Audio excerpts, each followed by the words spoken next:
them in the secret of thy presence from the pride of man.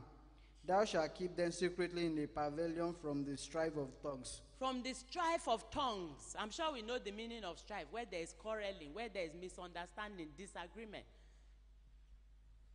Job 5:21. Job 5:21. Job 5:21.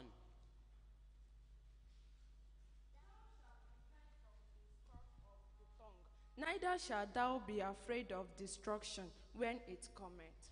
The scourge of the tongue. I'm sure if we know the story of Jesus, we know that he was scourged. A scourge is a whip. So we can use our tongue to whip somebody. And you say, I didn't touch him. I didn't do anything. But the word that we have spoken can be likened to a whip to whip somebody. By whip, I mean W-H-I-P. That type of whip that's like a cane. So the tongue can do so many things. And you'll agree with me that many of the things it can do are not pleasant things. And that is the reason why we need to watch out with our tongues. Now I move on to the next outline, which says, why do we use our tongues wrongly? What is the reason? Why? Why do we do that? From the above scriptures, we can see there is a lot of wrongful and uncontrolled use of the tongue, which can lead in many situations to anger. When somebody comes and begins to say hurtful words, abusive words, of course it will generate anger, even in a family, in a home. Parents and children, or among themselves, or in the extended family. Somebody is speaking abusive words. Somebody is saying things that hurt. And the other person will get angry. And if the person is not able to control the anger, the thing can develop into bitterness. So the words of the tongue that we speak, those words, if they are hurtful, if they are abusive, they can result into anger. They can result into bitterness. They can result into things like hardship.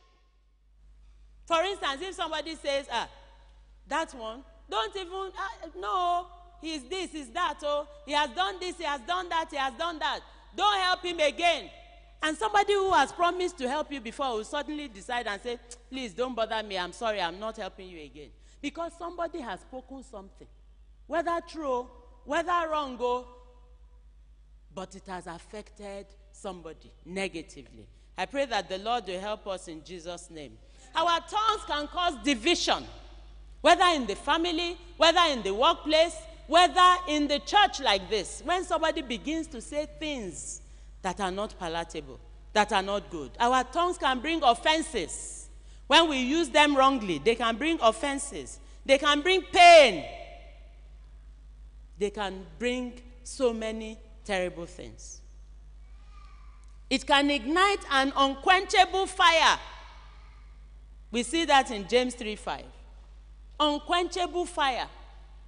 Even so, the tongue is a little member and boasted great things. Behold, how great a matter a little fire kindleth. It can kindle a fire that can separate a group of people that were otherwise in unity.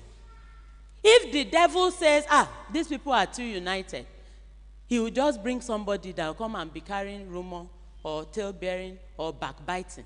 And before you know it, the group of people that loved one another and were united, they start to separate. This one begins to speak against the other, and so on and so forth. It can ignite an unquenchable fire.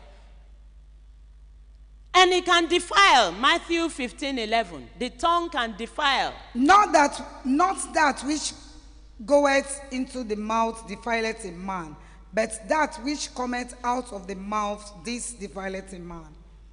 May the Lord help us in Jesus' name. Amen. So God forbids the misuse of the tongue in many ways. For instance, tale-bearing. When you are carrying tales about, some people want to show that they know the latest gist. There are some people that, if you want to hear anything,